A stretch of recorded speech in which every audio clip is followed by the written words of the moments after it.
Welcome to the podcast. We talk about all the things that are hidden in the shadows. This is Isaac. And this is Megan.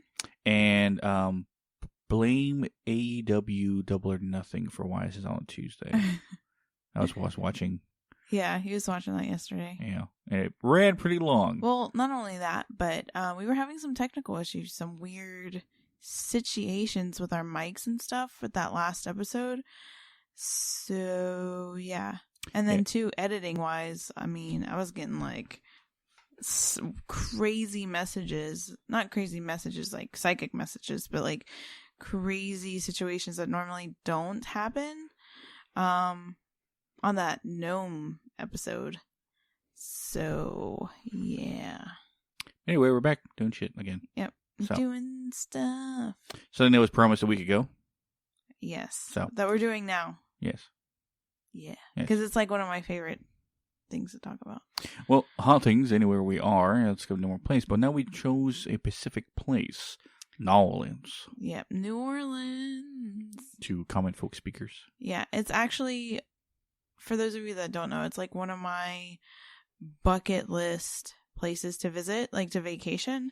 But now going into more of the paranormal side of what New Orleans has to offer.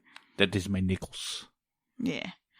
Going through all of the locations that they have definitely makes me want to take a trip over there because it's interesting. I mean, there's plenty of places where you can do some work. Yeah, definitely.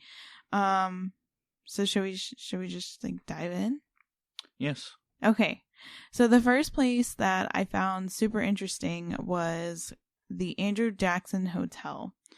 And it was actually an article on Go City Tours, which if you guys have never checked out that website, I'll link them in our episode description and actually the actual link on our Instagram. But they have really awesome articles on locations and describing the backstories. And I tend to go to them a lot for when we do locations like this because they always have like the lowdown on each, place, the backstory. So without further ado, this is the Andrew Jackson Hotel. The Andrew Jackson Hotel is pretty much a staple in the paranormal community in New Orleans. Like when you talk about haunted locations, it's one of the places that definitely comes up.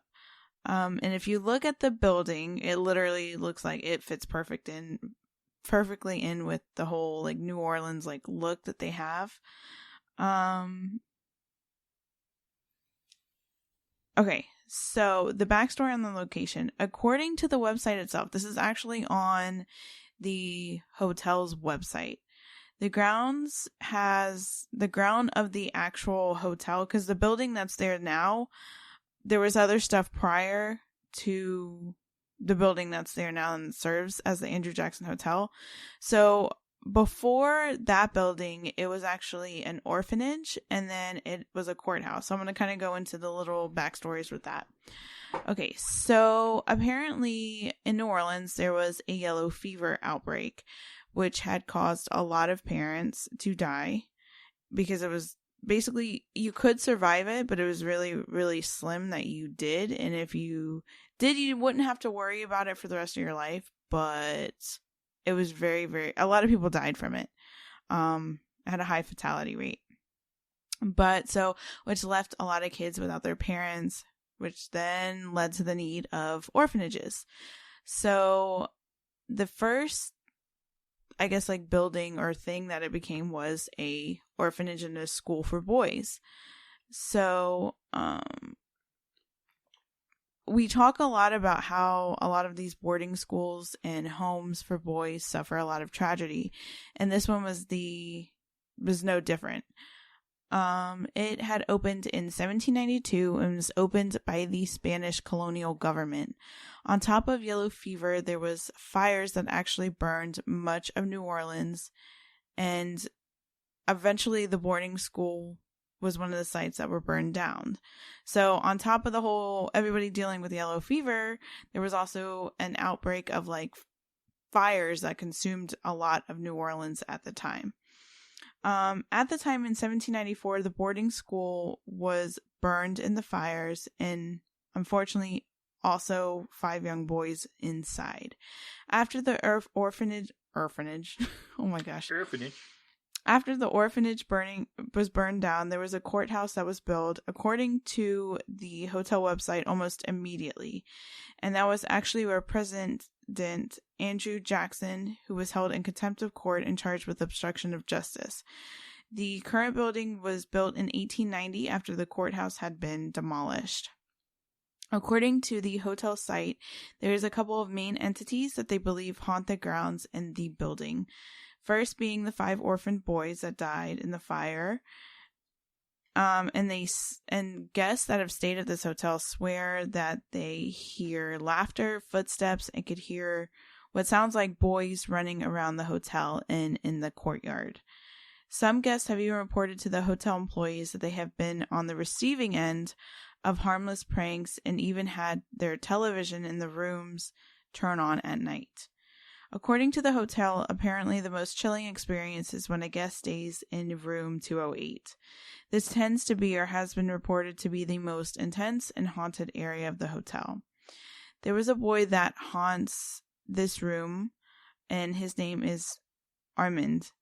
He had suffered an unfortunate end when this had been a boarding school, and there had been speculation about his death. So basically, whether it was accidental or on purpose.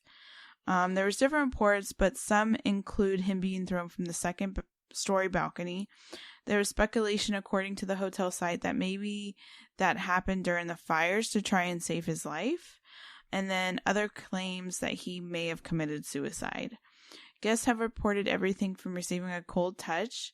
Others have said that their sheets were yanked while sleeping or pulled around them, and some even pushed out of their bed. According to guests and hotel employees, these entities, for the most part, mean no harm, but they're just simply messing around with the guest. Yes. That's not even the most intense part. Wait, there's more. Another entity that the hotel claims to be an active spirit is that of a woman. There had been numerous reports of guests seeing a woman who had been known for everything from moving things in the rooms, rearranging the furniture, and even fluffing the pillows. A lot of the people believe it to be the ghost of a former housekeeper, or some even to be the caretaker of the boys. She has been spotted in rooms as well as the lobby. There has been even speculation that Andrew Jackson's ghost haunts the hotel, but it has a lot of people questioning about that just because, like, he didn't die around the area. So, I mean, he was just held there. So that's kind of like just because it's the name doesn't mean he's haunting the hotel. Yeah. Okay, that was weird. Something weird outside. Anyways, So according to Ghost City Tours, there had been guests that had stayed in room 208 that had been asked to switch rooms. People that have chosen to stay in the room have heard everything from voices, phantom footsteps, and they have even seen a man in colonial clothing. So whenever we talk about these locations, one thing that I like to do is try and find paranormal investigators that have gone to these places and investigated, and that can validate any of these like backstories or anything like that. So Ghost City Tours, they're actually paranormal investigators as well. They blog about like locations and, you know, their experiences and stuff like that, but they've actually been to this location. And this is actually what made me even want to include it in the episode. So from there, they actually have a whole article that details their experience, like who they were able to come in contact with, what they got on EVPs and stuff like that. But I just want to read a small snippet because this is what made me truly like want to cover. Anyways, it was July 7th and July 8th in 2017 that they investigated. In the article, they specified they used everything from MEL meters to K2 meters, spirit boxes, voice recorders. Even though I want you guys to go actually listen to, like, go read their encounters, I'm going to tell you a small snippet that is kind of, like, weird. Anyways, So they were basically, they wanted to stay in room 208. They got the key cards and they went up to the room. They were doing the key cards and they were not working. So they got an employee. The employee came, they tried, they were able to get through after multiple attempts of trying to get into the room. So one of the investigators, Michael Bill, said a prayer before entering the room, like basically asking, can I come in the room? Whatever. And he has a cross that he keeps around his neck. So he said a prayer and took the wooden cross from his neck and placed it on the door, ask access, cleanse, I guess, while he's walking through. The cross actually broke in half. And there's an actual picture where you could see the cross, like, legit just broke in half. They talk more in the article about the history, about, like, what they found. Apparently they communicated with someone named Sarah, a little boy named Thomas, and then they also shared their overall theories and ideas behind the hauntings and the grounds and all of that. So definitely check them out. But yeah, that's at Andrew Jackson Hotel. Seems like I need to go into that room. Yeah. So definitely, if I were to stay in the Andrew Jackson Hotel, I would probably go for room 208. Like, are you sure? Yes. Yeah. Yes, we are very sure. Because I'm curious, like, because that's the thing, is they basically are saying, like, the boys that are stuck there, and even the boy that either committed suicide or got pushed out during the fires, or who knows if it was an accidental throw out. Maybe he was killed prior and it was more of a killing or murder than nobody knows. So everyone says it's just like the activity that goes on is just like harmless. It's just kind of like they're just trying to get attention, but why the cross broke in half? Like that's not normal. Is something keeping them there? Are they staying there because they feel like they have nowhere else to go? Do they fear going into the light? It's kind of interesting. And then the fact that they've been there for so long, too. Yeah.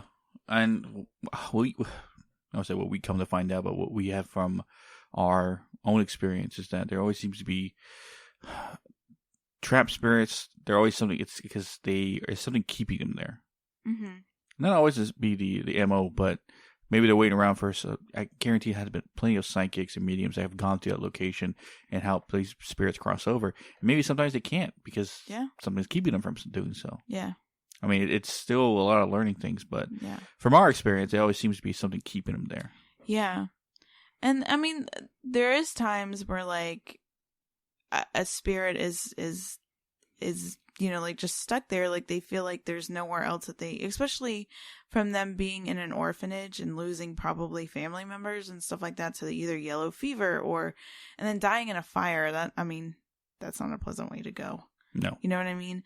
So just being like confused and stuck there, and maybe even thinking that, this is not so bad being stuck here.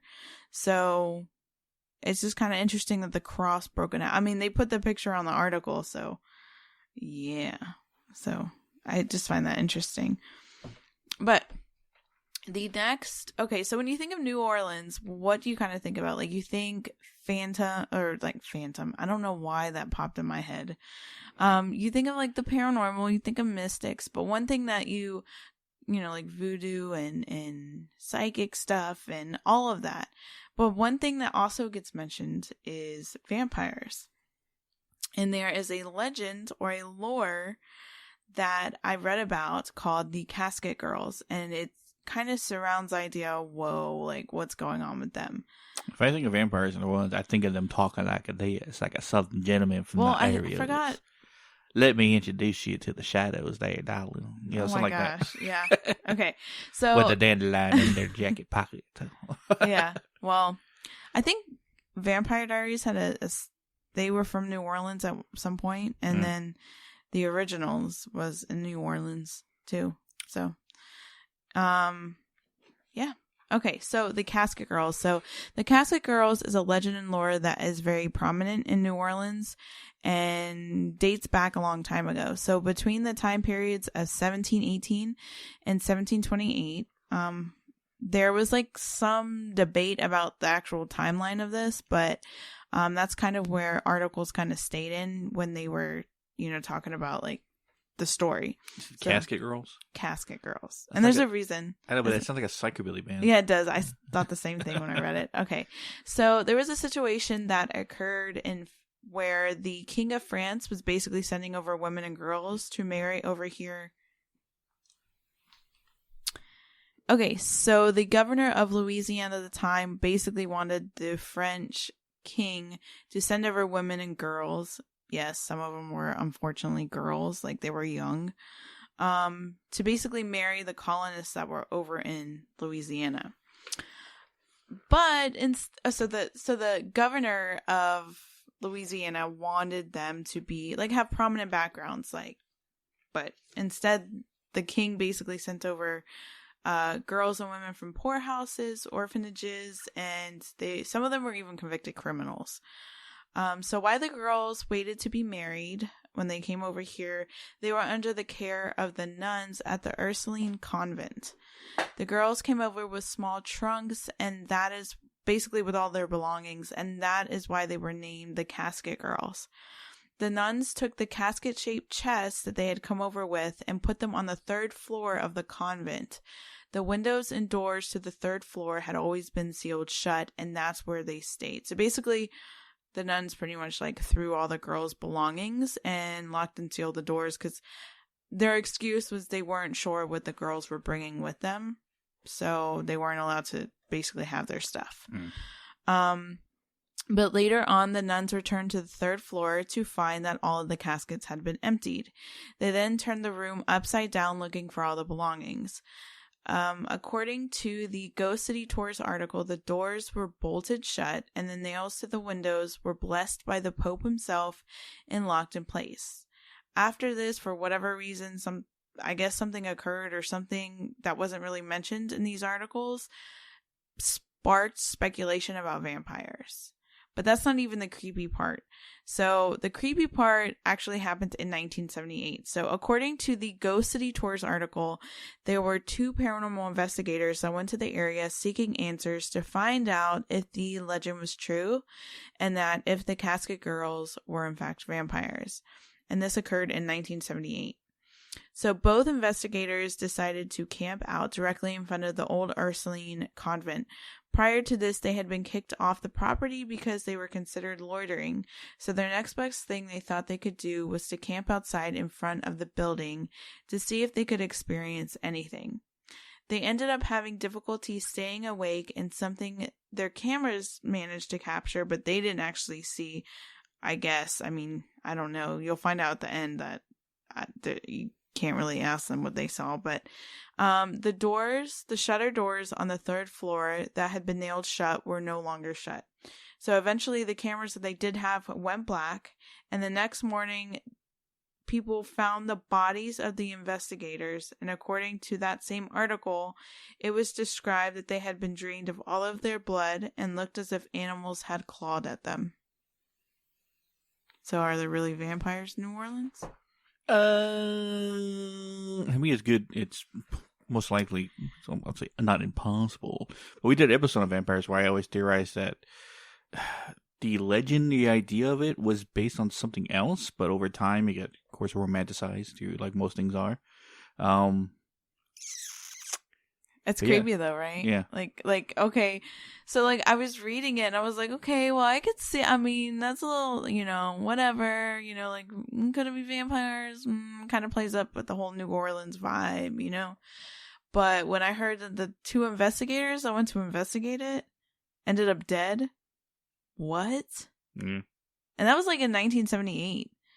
So, I don't know, you want to camp outside the old Ursuline convent, see what happens? I mean, no. I mean, like, you can pull negative entities, but, like, what about a vampire? Like, that wouldn't be able to be pulled because it's a physical being. That's a question I always thought to myself, like, physical beings that are of darkness, can I feel their energy? Like, same goes for, like, skinwalkers and wendigos. Or maybe skinwalkers and wendigos are spirits that are just so physically seen, they have one imagery. Dang. I don't know. Okay, so Okay, so the next one is one that is anytime you look up articles about, like the most haunted places in New Orleans, you'll have different places on different articles, but one place that remains the same is the Lalaurie Mansion. I don't even know if I'm saying that right, but that's how I feel like it's pronounced. The Lalaurie Mansion. La Llorona. What? La Llorona? No, Lalaurie. I know. This is so Okay. close. Yeah. Interesting. Okay, so the Lalaurie Mansion was home to Delphine Lalaurie. The story behind Delphine Lalaurie is incredibly dark and, of course, rooted in cruelty and just pure evil. Madame Delphine Lalaurie was a New Orleans socialite and apparent serial killer who tortured and murdered enslaved people in her household. She was born in March of 1787 in New Orleans, and she was one of 5 kids. Her father brought the family to New Orleans from Ireland in 1730 during the French colonial period.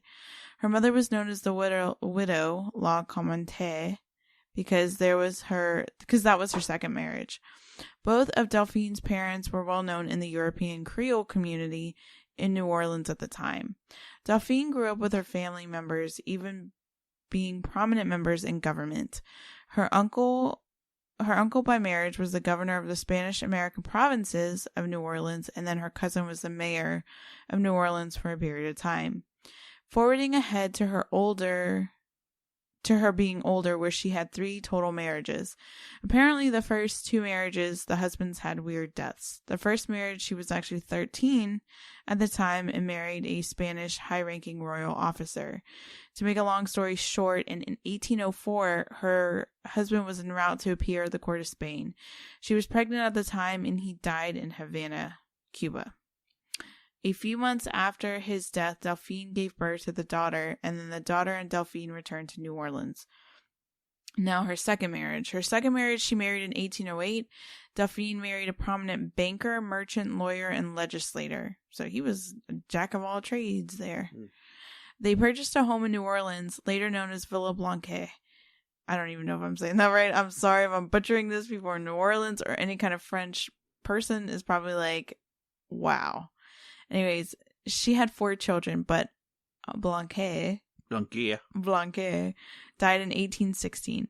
On June 25th, 1825, she married her third husband, who was a physician, and he was much younger than herself.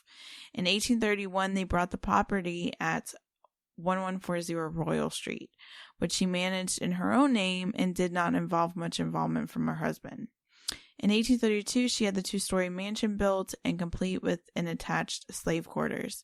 Apparently, the marriage wasn't good, and she legally separated from the third husband in November of 1832.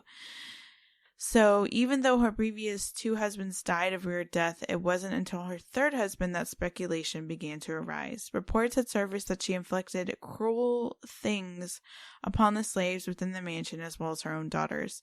In 1834, the mansion was caught on fire and revealed a lot of what had been going on behind the scenes at the mansion. When the fire happened, of course, it called for the fire marshals in place at the time to arrive, which prompted it to get out that the slaves were being tortured, starved, and beaten. Apparently, the fire had been started by a 70-year-old woman who was a slave, and she had been chained in the kitchen. And she had lit the kitchen on fire as a way to expose what was being done within the walls. Apparently, it wasn't short after that Madame Delphine fled with her family. So again, go to Ghost City Tours, and they break down everything. So apparently the house was converted at one point into an apartment complex, and a tenant was murdered in that apartment complex. Apparently the death was a bit unusual and actually had ties to paranormal activity.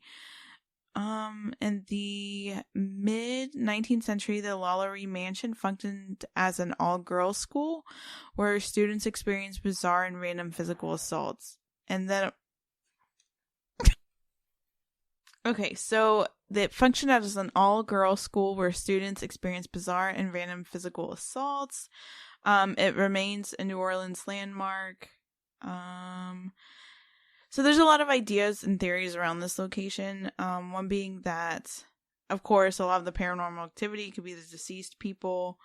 Yeah, and also Delphine Lalaurie was also played by Kathy Bates, like a loose version on American Horror Story Coven. So if you are familiar with that, I'm not. I've never watched any of the series, so I can't tell you, but that's what they mentioned in different articles.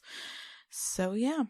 So, and I didn't want to be like too into what actually was being done there, but there was an article that specified some of the slaves had their eyes taken out. Some of them were just brutally treated. So there's other articles that you can find online that go more in detail, but I kind of wanted to keep it like not that brutal, in the episode. But I mean, she didn't actually die in this location because like after, because basically after everything came out about what was taking place, there was the town people were so disgusted by it that they actually stormed the Lalaurie mansion, which made her and her family flee. But there was even some stuff that she apparently abused the daughter as well. So, so it could be, I mean, I don't know. I don't think, could Delphine Lalaurie be haunting it? I don't think so, but it was her plans, it was her doings, it was her tortures, it was her stuck there. It was her, essentially her hell that she created.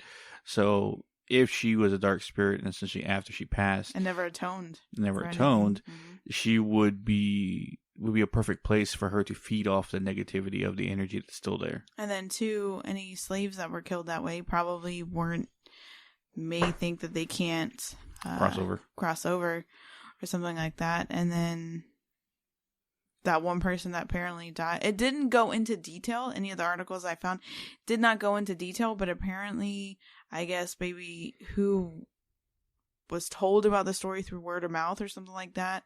Apparently, when it was the apartment complex and that person died, it was linked to paranormal activity.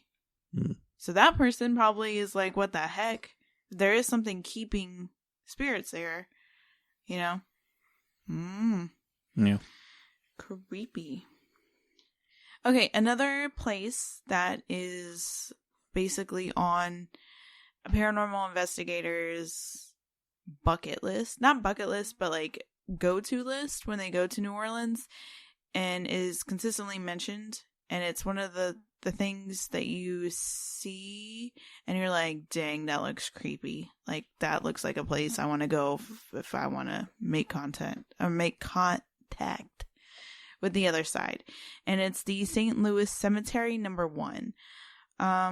So this cemetery... Wait, St. Louis Cemetery number 1? Number 1. Wait till you hear how many people are buried in this cemetery. Okay. This cemetery was established on August 14th, 1789. Even though this is considered one of the oldest and most haunted cemeteries in New Orleans, this has actually been considered one of the most haunted in the United States. There is over 100,000 gravestones and still remains an active site, which basically means that number's going up because there's still people that are actively buried there and being actively buried there. So a lot of people have recalled that even in the daytime, like apparently was advised even by Ghost City tours not to go at night. Like, it's creepy as anything at night, but you can even get the same weird feelings, same paranormal activity during the day. There's not like, oh, you get more at night. It's still bad at night. I mean, still bad during the day. So, yeah, it's one of the oldest ones. If you see it, I think they're the ones too that have the above ground tombs. It just looks like a lot of tombs and it's like, you know why though, right? Huh? Flooding. Oh yeah, flooding. Yeah. So a lot of bodies if buried in the ground will probably float up to the earth if there's too much flooding, so keep them above ground. Interesting that we don't do that over here. I mean, some like the oak something. We don't see much flooding in Wilmington. They did it. Yeah. They have the outside like tombs. But a lot of people have described that it almost looks like a Lazarus. I think that's how you say it? Like Lazarus. When you go in there, it's just like everywhere, and it's Labyrinth. Like, Labyrinth. There you Lazarus. Go. I don't know. He rose from the dead. I don't know. I don't know. I keep getting words in my mouth this episode. So, but yeah. And if you look at it, it's like you could easily get like disoriented and like, whoa, where am I kind of situation. There is some tales of some spirits there. I don't know. I guess there's so many people buried there that obviously you're kind of almost bound to make some sort of contact, to feel some sort of presence there. They really didn't say much of anything like evil. They just basically said there's like entities and people feel weird. It's basically the feeling there. They say is very, very intense, very, very eerie feeling. Just death. I mean, well, duh, it's a cemetery. Yeah, I mean, the typical feelings you kind of get at a cemetery. So, well, in all actuality, cemeteries shouldn't be that haunted, unless there's something keeping them there. Mm-hmm. At the specific place. Now, not saying all demons and dark entities go to graveyards specifically to keep spirits entrapped and stuff like that. It's just if the opportunity lies, which we've seen a couple places we've been to. Yeah. Which I found this interesting. So that makes me think, okay, so I don't know that much about necromancing. But a couple of the graveyards that we have been to, I know the communication that we did establish, they did talk about, like we did have in the spirit box, have the spirits communicating about necromancing. So, I mean, I guess the kind of small concept that I have of necromancing, it would make sense to go to a cemetery to do it. You know? Yeah. Those of you that don't know what necromancing is, it's just basically using the other side, using spirits, good or bad, for good or bad intentions. I don't agree with that. It's not my thing. But basically to do whatever you need them to do, whether it's to spy on people, whether it's to, I don't know, like do weird stuff. It's a form of imprisoning, but also slavery at the same time. Yeah. That's why we don't agree with it. Yeah. I don't, just let them be. Just let them be. They're already on the other side. Just let them be. But in a situation when it comes to, well, it's a theory about why New Orleans, it seems to be a very hot spot for hauntings. Mm-hmm. Or everything of the supernatural. Mm-hmm. It's because the idea is still alive there. Yeah. Now you have, I think, New Orleans City. Mm-hmm. They've had a lot of disaster. But disaster, what it's known for mostly is partying. Mm-hmm. Celebration, partying, all that energy, drinking, gambling. Well, I don't know if gambling is legal there or not. But no, drinking per se, partying, all that thing, right? They have parades every day. Yeah. Every single, if you want your own parade, you have it. You just pay the money and you got it. Yeah. You can block a whole damn street if you want to. Dang. You just gotta pay the money. Right? And too, you have a lot of people, psychics that go there, a lot of like voodoo shops, a lot of all of that. So the energy is not only strong there, but it's also being used on different ways. Mm-hmm. So the idea of the supernatural is kept very alive in that city. Yeah. So I guarantee if we ever went there, I would be like, I kind of want it on my bucket list to go there within the next like year or so. Yeah. Because I know, and it's crazy because I know a lot of psychics that say they get like they're pulled to New Orleans. Like they want to go. So I just had a funny idea in my head. I wonder what would happen. Granted, majority of them are charlatans, but like, what if we actually found a real psychic palm reader, right? Mm-hmm. And she read my right hand. Oh, that would be interesting. Ignited, I guess, my hand, like when I use it for when you charge, when I'm ready to charge, right? And I do that. If it would freak her out, or will she would even notice it? I don't know. I mean, New Orleans, they probably got some interesting stuff that they see go through there. Yeah. Because I feel like it's one of those places that if you're into the paranormal, even like, not even into the paranormal, but just like mystic stuff or like, because I think they have like a lot of really cool, I think it was New Orleans. Don't hold me to it. I think there was like a bar that I saw on TikTok that it was like, a bunch of underground stuff. Plus, you know what? They have a lot of history tied to that area, too. That's another thing. A lot of history that is, like, stained the streets, in a sense. So, yeah. Yeah. Yeah, definitely. Definitely a place I want to go. And then we'll probably bring you guys with us, too. So, I would definitely film and I would be down there. I mean, yeah, we can. I always thought, like, if we could ever do, like, live podcasts from certain locations. Yeah, that like would be the Devil's kind of Tramping Ground. Oh.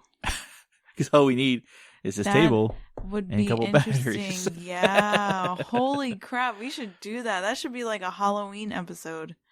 Like, Believe in the Bazaar did something like that. Weren't they at a haunted location? Well, they've been a couple around Ohio, yeah. Yeah, they did. I think it was like a Halloween thing. Not to steal their idea. No, definitely not stealing their idea, but giving them some props. But, yeah, because wasn't that the Frogman thing? Yeah. Oh my God. Could you imagine doing a Halloween episode on the Devil's Tramping Ground? In the middle of it. Oh my God. I don't think so. I don't know if I'd go that far. But definitely there. Because I've been actually talking to Isaac and the rest of the team about going to the Devil's Tramping Ground soon. So, I don't know. I keep getting called to definitely do that. Did you hear that in the mic? What? I heard like a buzz, like a tapping. Is it my phone? Well, get your phone off the table for one. I don't know. Like some interference. You hear it back. I don't know. Well, that's the one thing that's been kind of crazy is that I haven't really been putting protection as we've been recording. Three. You go when you hear it back. I know. Yeah, my phone. Whoever's listening to the episode right now, they heard it, but when you listen back, you're gonna hear it. Ooh, weird. Yeah, because I actually have like a white candle here because one of the biggest things, one thing that we've been getting recently on feedback, which isn't the greatest thing, but is about, like our ums and yas and all that stuff, and then on top of that is the yawning, and I promise you, the yawning from me is literally like when stuff starts channeling, and so I was like, I gotta do something to keep the messages from like coming in during this time. So I literally have candles and like crystals around me and stuff like that. So that. And I set my intention before the episode. And then obviously when I'm editing now, apparently I have to do that because I don't know what's going on with our editing and our mics and stuff like that. So, I mean, it could just be typical like stuff, but it's kind of ironic that it starts all of a sudden. So, yeah. So we decided to say this to the end of the episode because it'd be a nice segue to talk about what's going to happen next week. Yeah. So our haunted update. Strangely enough, it just happened a while ago, but I need to get his permission before I talked about him. As I've talked about previously in different episodes, well, of course, about my ability, but how my ability works with technology, and essentially through phones or any kind of Zoom. If I can visually see the room or the person I'm with, and they can see the room that they're in, if something's in the room with them, I can instantly feel it, and I can pull whatever it is there with them. It doesn't matter how far I am away, I can do that. I've done a few investigations for other paranormal investigators on the other side of the world. Yeah. I've done it for people that I've known in our business, essentially, of not paranormal, but podcasting. Yeah. But I recently did it for my friend Cameron, and the reason I bring him up is the most, because I know he's listening. Hey, Cameron.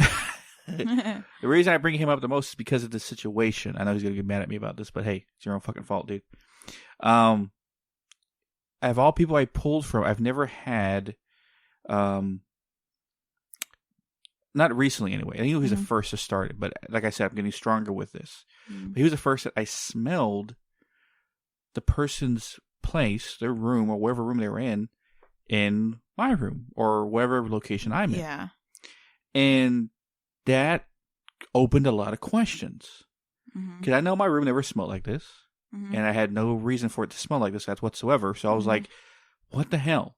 Yeah. My only idea, my own conclusion was that when I pulled through the phone from Cameron's place to mine, and this has to go with a little bit, I don't know how to explain it basically, but I felt like I tore I put a tear in time and space from his place to mine. Because that's what I'm doing when you look at your phone and you're staring into it and you're looking at someone on the other side. Granted, they're looking through a screen at the same time you are. Yeah. So even though the phones are, across the state, when I pull, they're basically back to back. And when I bridge that space and time, I'm folding it on upon itself. In order for me to do that, that tear leaves a residual pathway for senses anyway. Now, I can't hear what's going on in his place, but smell seemed to be the strongest one. And I smelled his room. And I knew it wasn't in my room because I never had smelled that smell before, nor has it ever been in my room. Yeah. So that's why I knew it was his place. Yeah. And that led me to ideas. Was I causing a tear in time and space in the fourth dimension, you want to say, but at least through time and space from my place to his. Granted, it's sealed up over time, but every time that I pull through objects, does it do that? Yeah. Which leads us into next week's episode. Fourth and fifth dimension. Either the beings part of it, or at least how, another theory is how it works. Yeah. And I know we were supposed to do, like, haunted locations with a pirate, like, lore to it. And we'll get to that one, I promise, because I know there's a lot of people that... Sorry, mateys. Yeah, that wanted that. But I didn't want to do two, like, haunted locations back to back. So we're going to space that out. So maybe not this week, but the next week. We'll do pirate lores and stuff like that.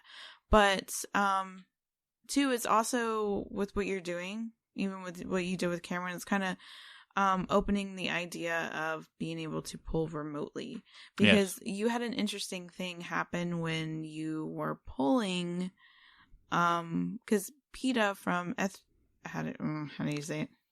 Ethereal. Okay. Ethereal. Yeah. Sisters Paranormal. I'll link her because since we mentioned her, I'll link her stuff. So you can check her out. She's really cool. She's a paranormal investigator. Super, super awesome person. We've been on her stuff a couple times. She's been on ours, for episodes and stuff like that. But she does live investigations sometimes, and sometimes she will ask, even some other people on our team to peer in to, like, watch in and see if we can give her anything. And I'm never awake to do them because she's in Australia, so the time difference is in 10 o'clock night for her is 10 o'clock in the morning for us. Yeah. So Isaac happened to be awake and he was watching it and he was pulling, and at the time he had pulled 3 things, and I sat there and watched him. Like I sat there and watched him, and like I could feel the energy, like, shifting from where he was pulling from the phone going into where he puts the entities, in a sense. But there is a correlation to what you chatted in to what they got on the spirit box. So what was that? Tell them that. Oh, there's 3 entities that I pulled. Yeah. In a row, essentially. And I told her that's the third one now that I pulled from there. And then over the spirit box where she was, a spirit said 3. Yeah. Yeah. Like one way after another. Like I typed that in, she read it, and then boom, the spirit box said, 3. Dang. Yeah. Yeah. So, I thought that was, they were like freaking out, right? Yeah. They were like, whoa, what the heck? Yeah. So that's interesting. So ability wise, I think both of us are testing new boundaries with both of our abilities. I know I've been, over the last week and a half, almost 2 weeks, have been surprising myself crazy with what I've kind of been getting. I've been trusting my abilities a bit more and kind of just going for it. And then we've also been kind of testing, been helping out some people around us, a couple people that are a little bit of a distance away, to see if we can help them remotely, instead of being, obviously right now we're not able to get in the car and go to these places because they're pretty far away. So yeah, no one locally needs our help. Yeah. So at the time right now, who knows what the future holds. So yeah. But yeah. Well, that's next week's episode, 4th to 5th dimension, how we theorize how it works and what we've been told how it works. Yeah. And even higher dimension levels and stuff like that, and the possible beings that you could meet along the way. Oof. But that's next week. But yeah, as for Haunted New Orleans, I think we'll be done.